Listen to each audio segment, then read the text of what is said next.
Hey, welcome to this week's edition of Texas Fishing Tips. I'm your host, Captain Paul Brawley with Fish Finder Guide Service. This week, we're going to be talking about low tide and dirty water. We have a brown tide in the Laguna Madre, and it has not been super fun. The areas I will tell you where there is still some semi-clear water, if you have a really shallow boat, would be this area in here. It still has some somewhat clear water. And then if you know how to get back into the dead man's area, right here you can have a little bit of a deeper draft boat and probably get by with it. Inside of dead man's with the low tide, we're going to be looking on low tides, which is the afternoon right now. We're going to be looking for redfish and black drum. In the morning, you can look on this east edge over here and probably pick up a few trout, and out here in the middle pick up a few black drums. With the southeast wind or a north wind, whichever direction we have, because it seems to blow a different direction every day, the southeast towards the afternoon when the tide falls, you're going to be wanting to look on this north edge right here, and you're going to be looking for black drums and redfish. When it's a north wind, you're going to be looking on this south edge right here in the afternoons, and all the way around, probably to around Crane Island, right in here, you're going to be looking for black drum and redfish. All species are still being caught on live shrimp. I have seen some guys adjusting and using some finger mullets for the reds, which I think is a smart idea. I'm still using live shrimp under a 1/8 ounce jig head, and or you can use a Carolina rig with a 1/2 ounce slip sinker and about a 15-inch leader, a number 3 cow hook. That has been working out well.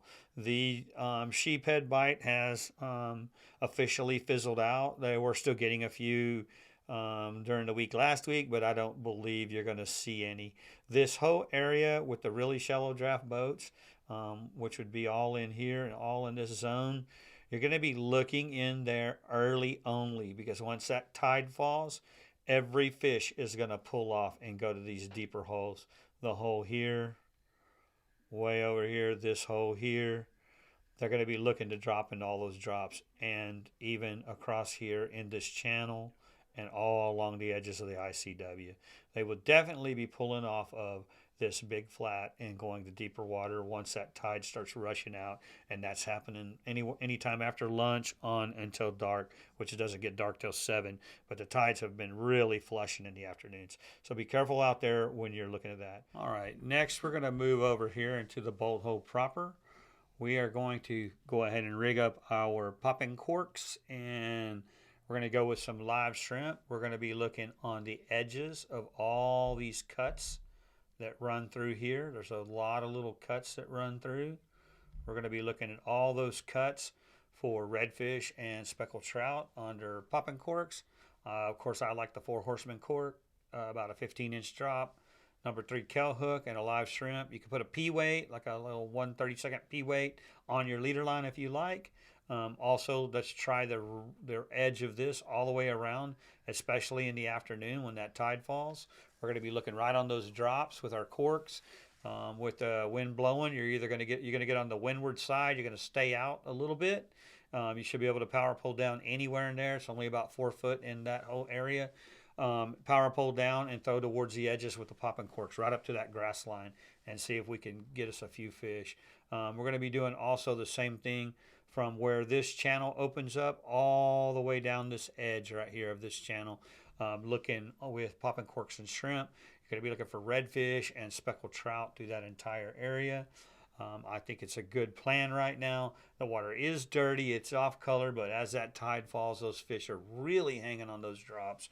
So you ought to be able to locate a couple. If you're into drifting, you want to try to drift and throw some lures or drift with the cork. This little section here, right through there, has had a few reds, as well as this section here has some reds. Have not seen that many trout show up on that flat.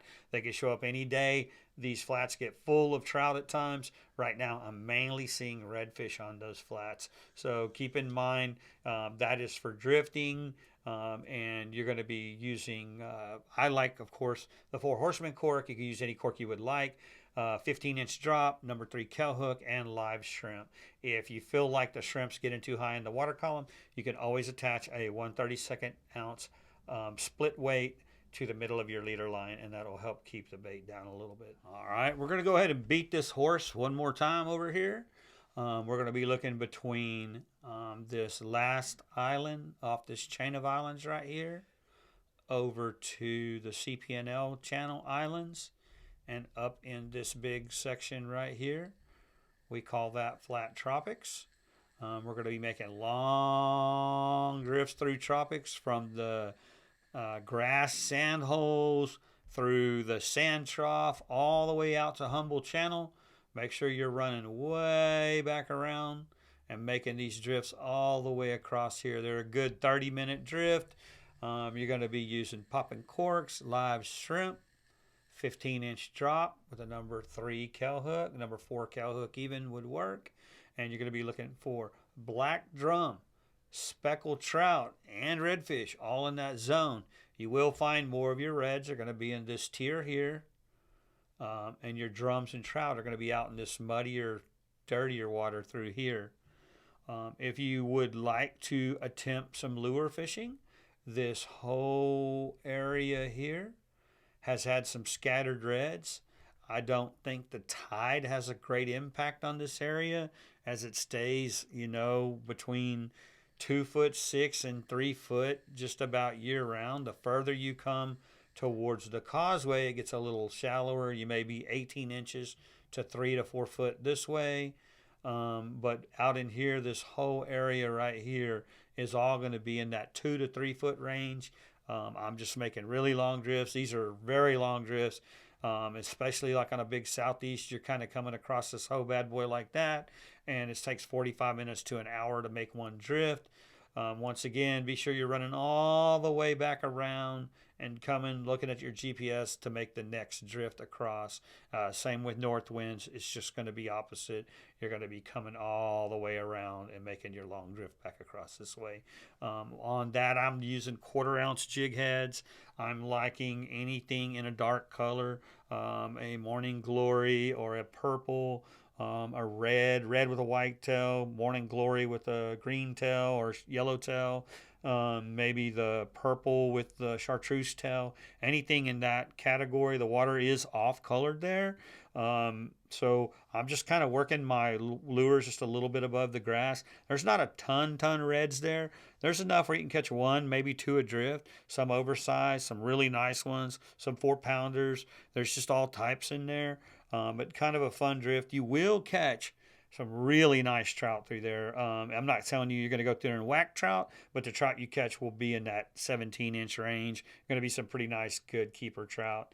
But anyway, you guys be courteous, look out for each other, and have a great week.